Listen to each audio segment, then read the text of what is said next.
When I talk about affordable, what sort of things are you looking at? What sort of payments do you need to make monthly? Now, there is hardly anything that you pay yearly. You can pay yearly if you want, but most people tend to spread the cost monthly, because if you look at the yearly amount, sometimes it's just too much, so you spread it monthly. Now, what are the things that you need to bear in mind when you're coming to the UK? Imagine if you're coming as a teacher, you're starting on the teacher scale, which is 28,000 based on 2022 increase. You're starting with 28,000. Now, 28,000 in a year, if you break that down to what you're going to be getting monthly after tax, you're probably going to be getting about maybe from the range of 1,005 to 1,008, within that range. Okay, so this is not accurate. This is just, I'm just giving you an estimate. Okay, so it's going to be anything from 1,005 to 1,008. It might be less than that. It might be maybe 1,004 or maybe my 1,006, but this is just a range I'm giving you. This is what your salary, your monthly take home will be. Now, if your monthly take home is 1,500, now if you go and get a house that is £1,000, then you see that you're already going to be running deficit, and that is not what you want to do, because when you're coming into the UK from overseas, you've got no access to public fund. Then you're going to see this in your passport or in your visa when you're coming in without being a British citizen.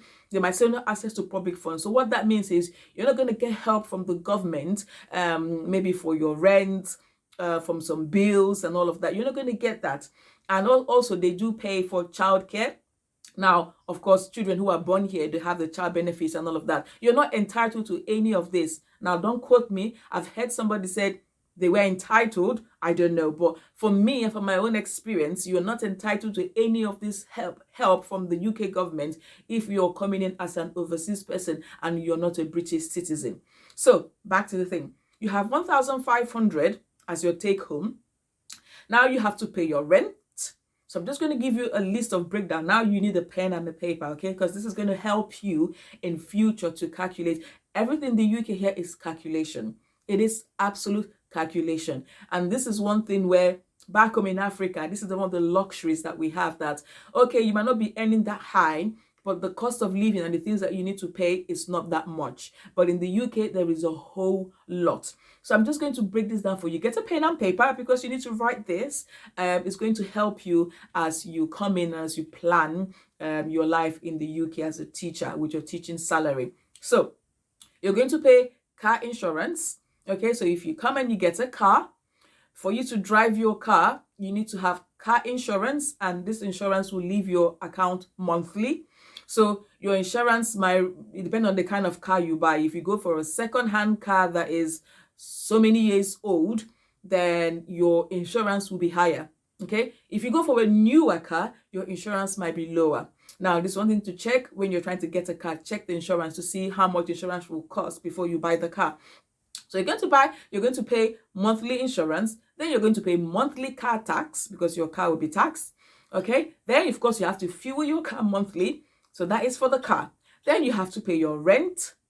Then you have to pay your council tax. So your council tax monthly is what they take from you to be able to look after your streets, cut your grass, take out your bin, and ensure that your roads are all okay. So there is council tax to be paid. So that goes out from your account monthly. Then you have your TV subscription. First of all, before you can even pay for your TV subscription, you have to pay for your TV license. So you have TV license to pay. You can pay yearly or you can pay monthly. Then you have your TV subscription. If you're subscribing to Sky, whatever, that goes up monthly. Then you have your internet subscription and your landline subscription. They all leave your account monthly. Then you have your mobile phone subscription. So if you don't buy a mobile phone outright and you decide to take a contract, so your contract also will leave your account monthly. Then you also have your water. This is an important one. Water. Now, one big shocker that I had when I first came to this country is I didn't know that. Yes, I knew that you pay for water, but I didn't even know that you pay for the sewage. So the water that goes into your sink drain, you also pay for that as well. So you have your water bills to pay. Then you have your electricity bills to pay and your gas. So you have electricity, gas, and water, which they're all going to leave your account monthly. Then you have your I've mentioned TV license and all of that. And then you have your after school club. Now, schools in the UK for primary school children are free. Okay, if you've got a child primary school age and secondary school age, it is free. Now you can decide, this is the county council schools are free. You can decide to put your child in a private school, which costs a lot of money. Okay, the average private school fee per term probably be £2,000 for nursery. And then when they get into primary and all of that, might be £4,000 you're paying per term. That's for private schools. But the government schools are all free. You don't pay school fees for those. But if you need to put your child in an after school club, because as a teacher, you might not be able to pick your child and drop your child in the morning and after school, because of course you have to be in school early and you leave school later. So if you've got a child that's at school age, then you have to think of after school clubs or childminder to pay to be able to pick your children and keep them until you're back from work. So that's another thing to factor in, your childminder fee or your after school club fee that you have to pay. A lot of after school clubs are not free. Childminder, of course, is not free. So that's something to factor in. So you can see that there is a whole lot of payment to be made, a whole lot of payment that you have to pay monthly. So it is very, very important that the bulk, which is going to be your house rent, is not going to be too much that you won't be able to have the finances to pay for these other things. Okay, so that's why it's important that you check where you are going to live in the UK. Make sure that where you're going to get your job is an affordable place that you can live. I've mentioned these cities already. Go back. If you've missed that bit, if you've jumped that bit, go back and listen again. Get a pen and paper, write them down. So when you're looking for your jobs, check what area, look at the area and see if it's okay, if it's an affordable place that I can live. London is expensive, very, very expensive. Now, the challenge here is you're more likely to find schools advertising for overseas candidates in London, but it's very, very expensive. Now, if you like London as well, London is very rowdy, okay? So if you're somebody who enjoys living in Lagos, then you can live in London because it's equivalent. London is as rowdy as Lagos and as choked and full of people. But at the same time, the house prices and living prices in London is very expensive.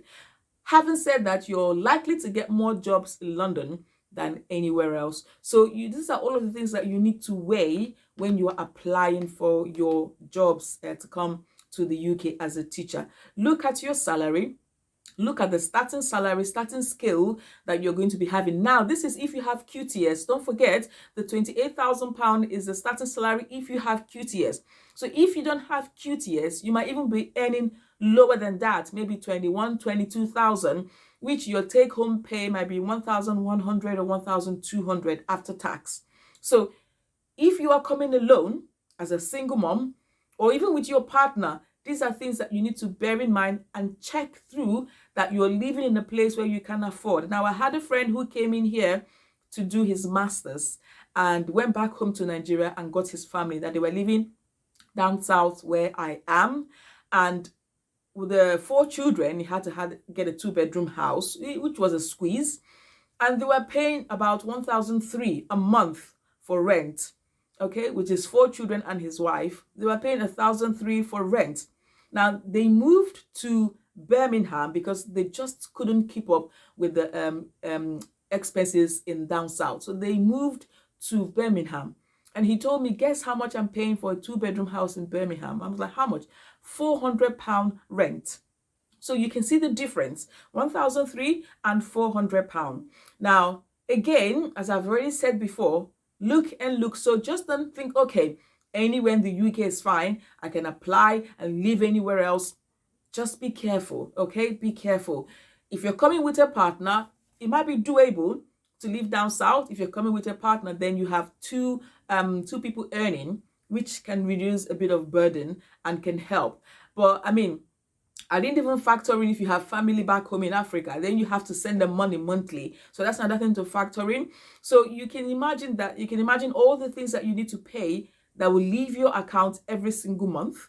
and then the house rent on top of that, as well as food. I haven't mentioned food, okay? So if you're coming in with a family, you have to budget food. Maybe your monthly food expenses might be £500 a month. So that's all of these things you need to budget. So that's why coming to the UK, you need a pen and a paper, sit down, get information like this as I'm giving to you today, sit down and make your calculations. If you're not sure, if you've got families and friends who are happy to tell you a bit further, a bit more, give them a call, ask, and get your figures right. So when you come to the UK, you're not going to struggle. Because I've seen people who've come, they're very frustrated. They're like, oh, I was even better, but I was better off back home. I've come here, there's just too much stuff I need to pay, house rent and all of that, and I'm even struggling to make ends meet. So it's highly, I can't say this enough. And thank you and thank you and thank you again to the person who requested for this video. I can't really thank you enough, because I think by doing this, you are helping other people, especially teachers coming in, and anyone else, not just teachers, but everyone who's coming to the UK needs to watch and listen to this video. So please share the video to your family and friends who are looking to migrate to the UK, so that at least they are aware of what it is that they're going to the financial commitment that they're going to be making once they come here. Okay, I hope it's been very helpful. If you've got any other videos you want me to address, please, as I said, leave that in the comment section below and I will answer your questions. Thank you once more. Have a fantastic week ahead and I will see you soon. Bye.